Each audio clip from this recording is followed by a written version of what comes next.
Welcome to the deep dive. Yeah. We're here to, really get under the skin of compelling stories. Yeah, unpack them a bit. Exactly. And today, that story is The Last of Us.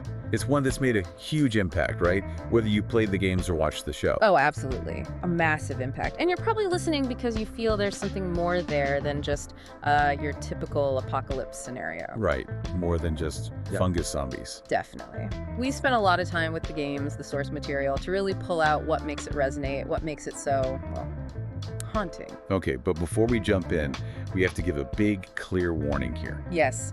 Full spoilers ahead. We're talking everything. Part 1, Part 2, the whole story. Seriously, if you haven't played or watched and want to go in fresh, maybe pause now, come back later. You've been warned. Okay.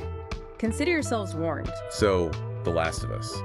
Why does it stick with us so much? It's not just the infected, is it? No, not at all. It gets its hooks into you. I think it's about exploring humanity when everything's stripped away. Yeah, and the connections people make. How messy and powerful they can be. And that search for meaning, Finding a reason to keep going when the world's basically ended. Okay, let's step into that world then. It's quite different from ours. It starts with the cordyceps fungus. Yeah? Which is actually, it's based on a real thing in nature that affects insects. Right, the ant fungus is terrifying. Exactly. Imagine that, but evolved to infect humans, parasitic control. That's the nightmare scenario that kicks off in 2013. And society just crumbles. Yeah. Fast, brutally. Yeah. And for the story, our ground zero is Texas. We meet Joel, a single dad with his daughter Sarah. That opening, man. It's rough. No other way to put it. It throws you right into the chaos, and you see Joel experience this profound loss, Sarah's death. And that loss isn't just background, it shapes everything about him going forward. It's fundamental. Okay, so flash forward 20 years. What does America look like? It's completely changed. You've got these quarantine zones, the QZs, heavily controlled by the military, Fedra. Martial law, basically. Yeah, pretty much. And outside the walls, it's incredibly dangerous. Infected everywhere, but also desperate, dangerous survivors. Trust is a luxury. And that's where we find Joel again, hardened. A survivor doing what he has to, working the black market in Boston. Yeah, he's cynical, closed off. And then his world gets completely turned upside down again. By a 14-year-old girl, Ellie. Who seems ordinary at first glance, but she's carrying this incredible secret. She's immune. She's immune, bitten, exposed, but the infection doesn't take hold. In a world defined by this plague that's, it's hope, or at least potential hope. And there's this group, the Fireflies. Got rebels, freedom fighters. Something like that. They see Ellie's immunity as the key to maybe finally creating a vaccine. So Joel gets involved. But it's just a job at first, right?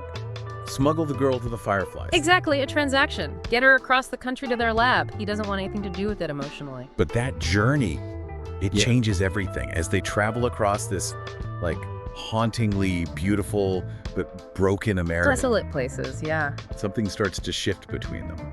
It becomes more than just a delivery job. Definitely. It's this slow burn. This bond forms. You see him starting to care, maybe seeing echoes of Sarah in her, and she starts to trust him. It's really powerful to watch unfold. And they meet other people along the way. Some good, some not so good. Right. People like Bill, who survived alone, paranoid. Henry and Sam, another pair trying to make it. Tommy, Joel's brother, who found a different way to live. And then there's David. Yeah, David represents the absolute worst of humanity in this world. Each encounter kind of tests Joel and Ellie, shows different sides of survival, and, strengthens their connection too. It all leads to the Firefly Hospital in Salt Lake City, the end of the line. And this is where it gets incredibly complicated. The Fireflies confirm Ellie's immunity, but they believe the only way to synthesize a vaccine requires removing the fungal growth from her brain. Which would kill her. There's no way around it, according to them. And Joel finds out, just as he's really started to see her as, a daughter again. And he makes a choice, a really controversial choice. He storms the operating room. He chooses Ellie over the potential cure for humanity. He does. You can call it selfish, and in many ways it is. But it's also driven by this fierce, protective, paternal love that Ellie reignited in him. He couldn't lose another daughter. He saves her life, but possibly dooms everyone else. That's the weight of it. And then to protect her from that truth, from the guilt maybe, or just to preserve their bond, he lies. He tells her the Fireflies found others who were immune, that they stopped looking for a cure, a complete fabrication. Yeah. And that lie hangs heavy in the air as the first game ends. It's born from love, in a way, but it's a foundational crack in their relationship, a ticking clock. So they make it back to Jackson, Tommy's community, a semblance of peace, maybe, but years pass. Right. There's a significant time jump between part 1 and part 2, about 4 or 5 years. And Ellie's not a kid anymore. No, she's a young woman. She's grown up in this relatively safe community in Jackson, Wyoming. But the trauma she experienced, it's still there. You see the scars. The past never really leaves you in that world. Never. And Joel. He's fully embraced being her dad, maybe even overcompensating, being fiercely protective. He'd do anything for his second daughter. But that lie is still there, simmering beneath the surface. And secrets like that, they tend to come out, often in the worst ways. Which brings us to part 2. And wow, the tone shifts big time. Oh, yeah. If part I was about finding connection amidst survival, part 2, well, it dives headfirst into revenge. Yeah. And loss. So much loss. We see a very different Ellie. The trauma, maybe the lie, maybe just growing up in that world, she's changed, hardened. And then something happens, something sudden and brutal that completely shatters the life she's built in Jackson. Joel is killed. Joel is killed violently, right in front of her, essentially. And her reaction is total. Yeah. All-consuming. It's pure, raw grief turning into this burning need for revenge. It becomes her sole focus, pushing everything else aside, her relationships, her own safety, her own humanity, almost. It's a really stark contrast to the girl from the first game. It's unsettling to see. Definitely. And this is where part 2 gets really complex, and for some people quite difficult, because the game introduces another perspective. Abby, who is initially presented as, well, Joel's killer, the antagonist, but the game forces you, maybe halfway through, to switch and play as her. which was a bold move. Divisive, for sure. Very.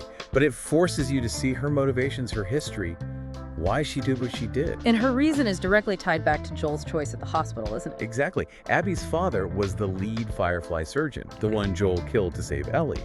So Abby's actions, just like Ellie's quest for vengeance, are also born from profound loss and grief. It makes everything so much grayer. Less black and white. She's another victim of this broken world, driven by her own pain. Right, it shows how violence just creates more violence. How actions, even those driven by love, like Joel saving Ellie, have these devastating ripple effects. So the second game becomes this parallel journey. Ellie hunting Abby in Seattle. Abby dealing with her own conflicts there. Their paths cross violently multiple times. Ellie's pursuit is relentless, brutal. And you see the toll it takes on her, psychologically. She loses so much. Friends, parts of herself. The value she might have had just get eroded by this obsession. It's a descent for both of them, really. They both inflict and suffer terrible losses. There are betrayals, misunderstandings, cycles of violence that just keep escalating. In the ending, it doesn't offer easy closure, does it? Not at all. It's bleak. After everything, after all the killing and loss on both sides, Ellie finally has Abby cornered, helpless. And she almost goes through with it. But she stops. She lets her go. She lets her go, but it's not a triumphant moment. It feels like exhaustion, like emptiness. And we see Ellie at the end, back at the farmhouse she shared with Dina. But Dina's gone. She's alone. Completely alone. She tries to play the guitar Joel taught her, but she can't properly finger the chords because she lost fingers in her final fight with Abby. That image. Unable to play the guitar. It's like she's lost her connection to Joel, to joy, to herself. Just no. It's devastating. A symbol of everything she sacrificed and lost chasing revenge. So looking back at the whole thing, part 1 and part 2 together, what's the big takeaway? I think a huge part of it is about choices. How every single choice, especially in a world this harsh, has massive, often unforeseen consequences. Joel's choice, Ellie's choices, Abby's choices, they all ripple outwards. Yeah, and love, how it's portrayed. It's not simple or always heroic. Not at all. It's shown as this incredibly powerful force, yes, capable of great sacrifice, like Joel's initial protection of Ellie. But it can also be possessive, destructive. It can fuel obsession, vengeance, lead to terrible violence. It's a real double-edged sword in this world. Absolutely. The story uses the apocalypse, the infected, as a backdrop, but it's really drilling down into the human condition.